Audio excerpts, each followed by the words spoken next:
बाजार में 2 दिनों की तेजी थमी। निफ्टी करीब 300 अंक फिसलकर 25,400 के करीब बंद। वहीं निफ्टी बैंक दिन के ऊपरी स्तरों से करीब 400 अंक फिसलकर 61,000 के पास बंद। आईटी शेयरों में दिखा सबसे ज्यादा दबाव।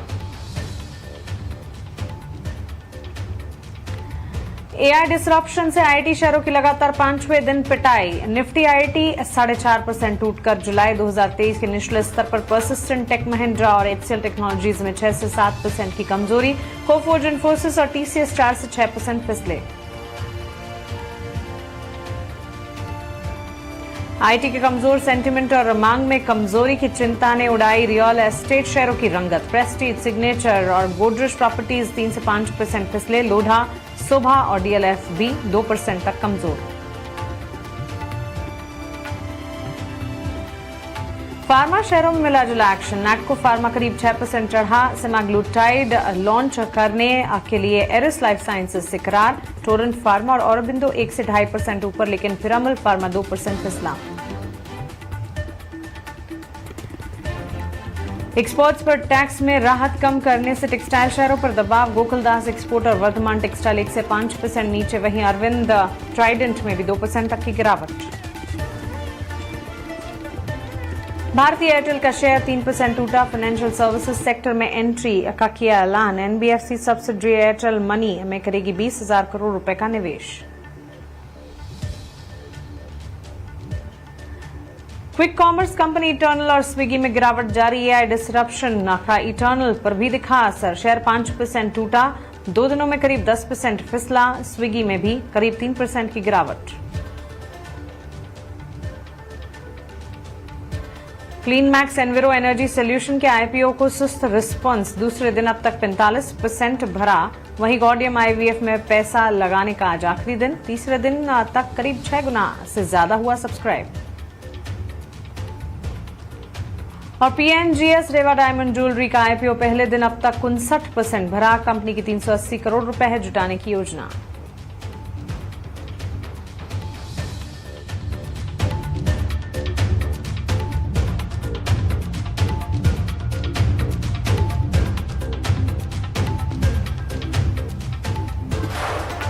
तरीका आप देख तो लगा ही लगा, लेकिन हमने देखा कि आईटी सेक्टर में जो गिरावट धराशायी होता आईटी सेक्टर दिखा, उसका eventual impact across markets, benchmarks, broader markets हर तरफ देखने को मिला।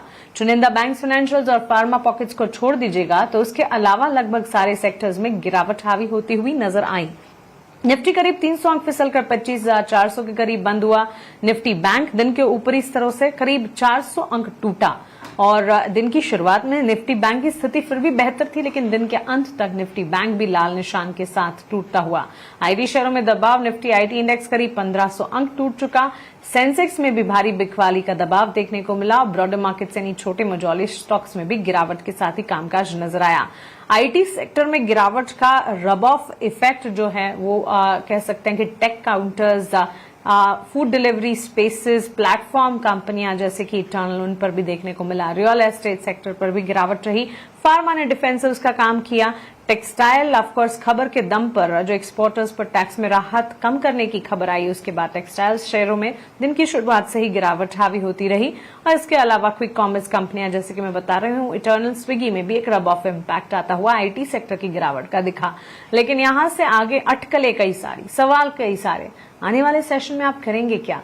चलिए कल की तैयारी आपकी करवाते हैं और हमारे साथ हमारे 2 मार्केट एक्सपर्ट्स जुड़ गए हैं, उनका स्वागत करते हैं। पीएचडी कैपिटल के प्रदीप हल्दर हैं हमारे साथ। स्वस्तिका इन्वेस्टमेंट के संतोष मीना भी हमारे साथ जुड़ गए हैं। जेंटलमैन, आप दोनों का ही स्वागत है 18 आवर्स स्वदेश पर अपना समय हमें देने के लिए शुक्रिया। संतोष, आपसे शुरुआत करना चाहेंगे, कैसे देखेंगे आप आने वाले सेशंस को? नई सीरीज की शुरुआत होती दिखेगी। चैलेंजिंग है इन दिनों मार्केट को नेविगेट करना, बताएं कैसे आपके लेंस से मार्केट नजर आता है? Good afternoon Mansi. So market काफ़ी वॉलेटाइल है। हमने इस हफ्ते स्पेशली काफ़ी वॉलेटिलिटी देखी, बट आप एक चीज़ नोटिस करो तो 13 फरवरी के बाद से मार्केट एक रेंज में ही अटका हुआ, ऊपर 100 डे मूविंग एवरेज के ऊपर नहीं जा पा रहा, जो अराउंड 25,750 के आसपास है, और नीचे 25,350 के आसपास निफ्टी को 200 डे मूविंग एवरेज है। आज एक छोटा सा डिप लगाया था 200 डे मूविंग एवरेज के नीचे, लेकिन क्लोजिंग उसके ऊपर देने में कामयाब रहा, तो एक अच्छा साइन है कि चलो बचा लिया उसको। तो अभी फिलहाल के लिए ट्रेड क्लियर नहीं है, लेकिन मेरे हिसाब से कल का दिन बहुत ही इंपॉर्टेंट रहेगा। अगर कल निफ्टी अपना 200 दिन का मूविंग एवरेज बचाने में कामयाब रहा तो कल एक हम एक पॉजिटिव डे और एक रिकवरी की उम्मीद कर सकते हैं, क्योंकि आप हिस्टोरिकली देखो तो कोई भी नई सीरीज होती है उसका पहला दिन नॉर्मली ट्रेंडिंग डे होता है, और पिछले 3-4 सीरीज हमने पॉजिटिव डेज ज्यादा देखे रिलेटिव टू नेगेटिव डेज। तो उम्मीद हम कर सकते हैं कि कल एक रिकवरी आ सकती है। सो मेरी नजर रहेगी 200 डे मूविंग एवरेज पे, जो आज के लो के आसपास ही है। तो 25,325 के स्टॉप लॉस अगर बचा लिया तो उसके स्टॉप लॉस से कोई एक कॉन्ट्रा लॉन्ग ले सकता है। ऊपर में 25,750 25,826 तक की एक बाउंस बैक की उम्मीद हम कर सकते हैं।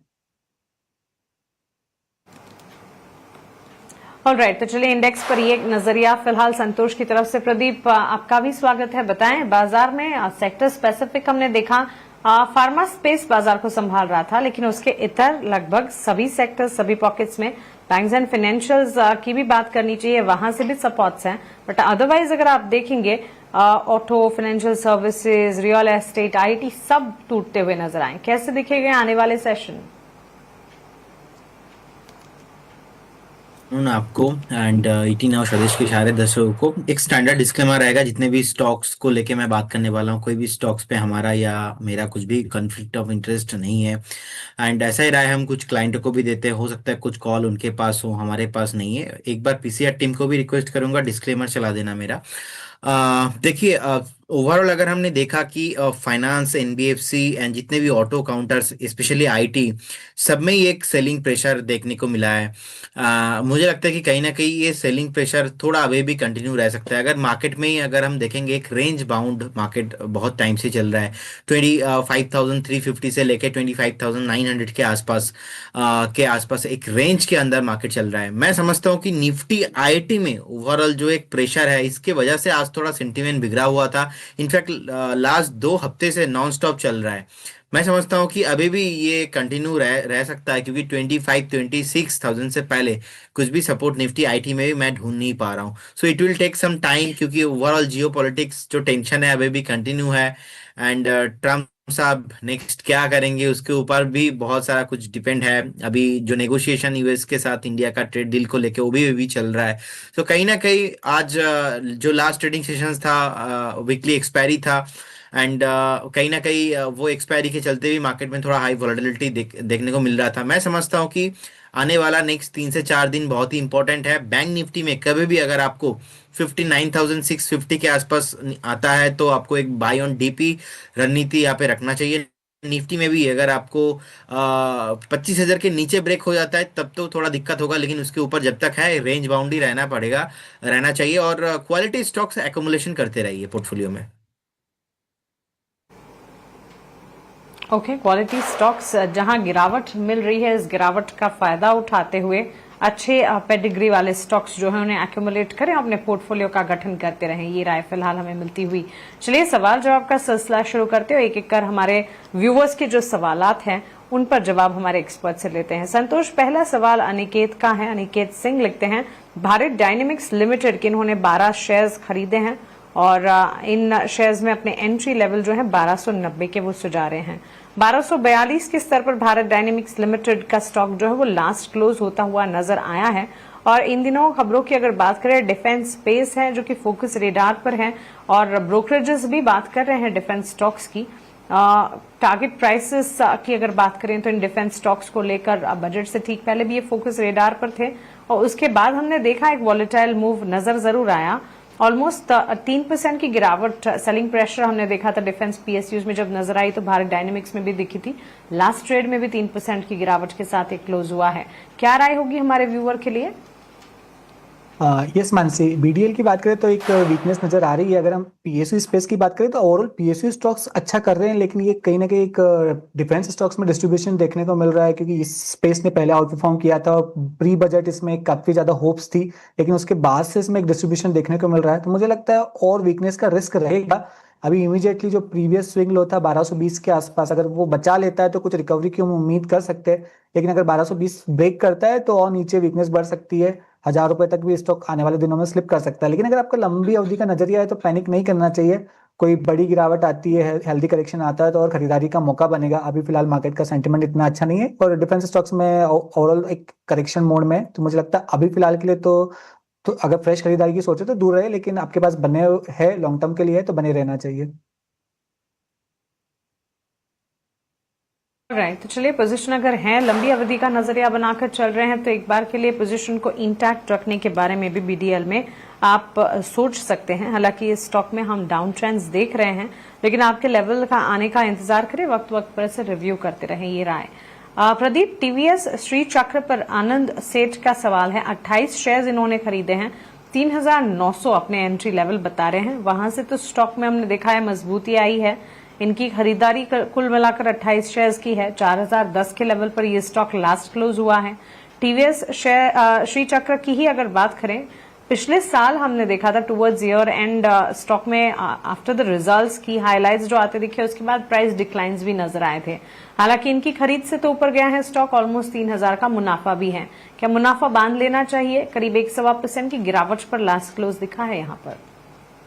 देखिए 3,000 करोड़ के आसपास का मार्केट कैप है, ज्यादा बड़ा कंपनी है नहीं, और मुझे लगता है कि एक बार उनको प्रॉफिट बुकिंग यहाँ पे कर लेना चाहिए।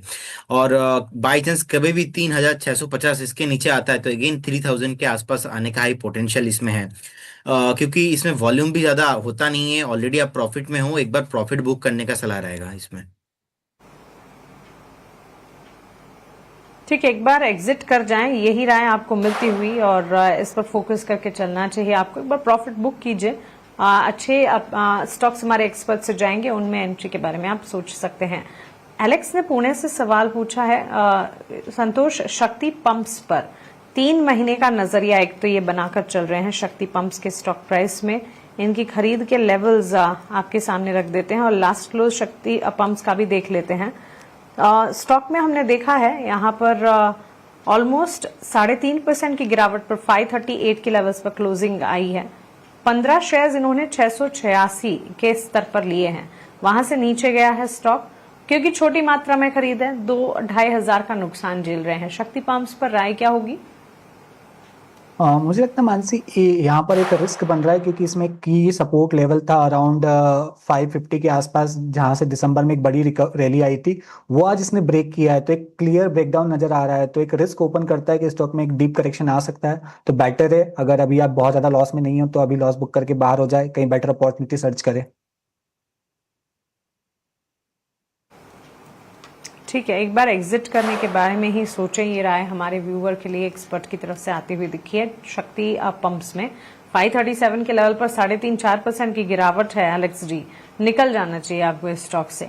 प्रदीप का सवाल है, प्रदीप आपसे ही एडवाइस जानना चाहेंगे। हमारे व्यूअर भी प्रदीप हैं, वो लिख रहे हैं कोचीन शिपयार्ड के स्टॉक्स इन्होंने खरीदे हैं। 55 शेयर्स की खरीद कोचीन शिपयार्ड में यहाँ पर की गई है और अपने एंट्री लेवल स्टॉक में वो बता रहे हैं 490 के। 1,495 के स्तर पर स्टॉक क्लोज हुआ है और अच्छा मुनाफा है, 55,000 तक का मुनाफा ये देख रहे हैं। हालांकि स्टॉक 1% गिरावट के साथ क्लोज हुआ है, लेकिन इनकी खरीद से काफी ऊपर चला गया है, तो इसी वजह से हम देख रहे हैं स्टॉक में इनके पोर्टफोलियो में फायदा भी ये देख रहे हैं। क्या फायदा बुक करने के बारे में सोचा जाए, पोजीशन को अब भी इंटैक्ट रखें प्रदीप? देखिए अगर आपने 490 पे बाय किया है तो first of all congratulations to you, because बहुत ही अच्छा लेवल पे आपका बाइंग है। और ऑलरेडी स्टॉक हमने देखा है कि 2500 से ऊपर भी गया था और थोड़ा बहुत प्रॉफिट बुकिंग आया है यहाँ पे। मैं समझता हूँ कि डिफेंस प्रोमिनेंट सेक्टर है इंडियन मार्केट में, अभी भी नहीं चल रहा है, थोड़ा बहुत लास्ट कुछ महीनों से एक सेलिंग प्रेशर हमने देखा, बजट से पहले से ही यहाँ पे कंटिन्यू देखने को मिल रहा है।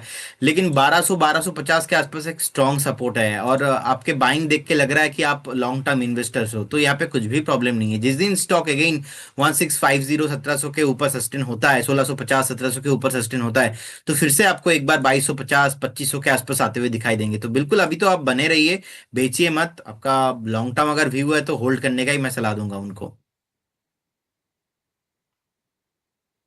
पोजीशन अगर बनाकर रखी है तो उसे इंटैक्ट रखे, ये राय। कोचीन शिपयार्ड पर अच्छे लेवल पर खरीदारी की है आपने और इसके लिए आपको बधाई भी, लेकिन हाँ साथ साथ पोजीशन को अगर इंटैक्ट रख सकते हैं तो बिल्कुल रखिएगा जरूर, ये राय फिलहाल आपको मिलती हुई। आगे बढ़ेंगे और हमारे अगले सेगमेंट वैल्यू इन्वेस्टमेंट पे यानी वीआईपी शेयर का रुख कर लेते हैं।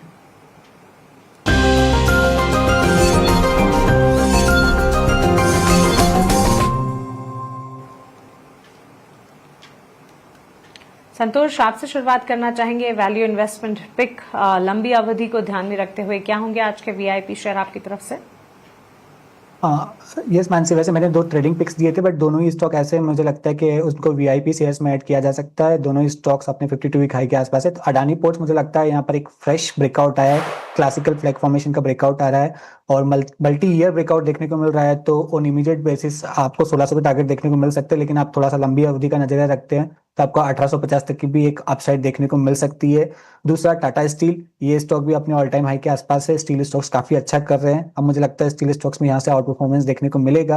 अभी इमीडिएट बेसिस पे 214 का टारगेट रहेगा, लेकिन थोड़ा सा लंबी अवधि का नजरिया है तो 245 तक के टारगेट आपको देखने को मिल सकते हैं।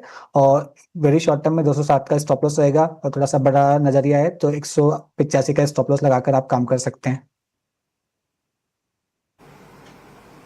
ओके, तो चलिए ये राय अदानी पोर्ट्स, टाटा स्टील जैसे काउंटर्स एज वीआईपी कैटेगरी संतोष मीना की तरफ से हमारे लिए आते हुए टारगेट स्टॉप लॉसेस के साथ उनकी स्ट्रैटेजी आपके स्क्रीन पर आप देख रहे हैं। प्रदीप, आप बताएं आपकी तरफ से वीआईपी शेयर्स कौन से होंगे?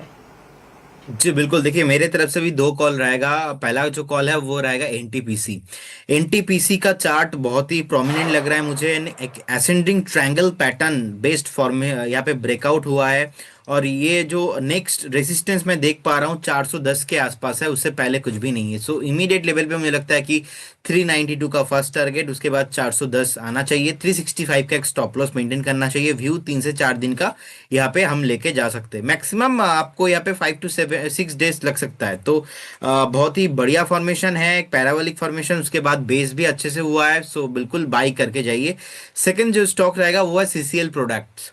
तो सीसीएल प्रोडक्ट्स को भी चार्ट में अगर हम देखेंगे, लगातार वीकली चार्ट में फ्लैग फॉर्मेशन है और बाई करने का सलाह रहेगा। पहला टारगेट इसमें 1095, सेकंड टारगेट इसमें आपको 1120, 1120 एंड अबव आपको देखने को मिलेगा। 1015 के आसपास का एक स्टॉप लॉस मेंटेन कीजिए। लास्ट क्लोजिंग ऑलमोस्ट 1060-61 के आसपास का आया है। कभी भी अगर आपको 1045, 1050 के आसपास मिलता है तो बहुत ही प्रोमिनेंट स्टॉक है, आपको बाई करके रखना चाहिए फॉर नेक्स्ट 1 वीक के लिए। ओके, एनटीपीसी और सीसीएल प्रोडक्ट्स ये हो गए वीआईपी शेयर्स प्रदीप हल्दर की तरफ से। प्रदीप जी, संतोष जी, बहुत शुक्रिया आपका हमारे साथ जुड़ने के लिए, सवालों के जवाब देने के लिए, मार्केट पर आपकी स्ट्रैटेजी, साथ ही हमारे व्यूवर्स की कल की तैयारी करवाने के लिए। इस खास पेशकश में फिलहाल इतना ही, लेकिन 18 स्वदेश पर खबरों का सिलसिला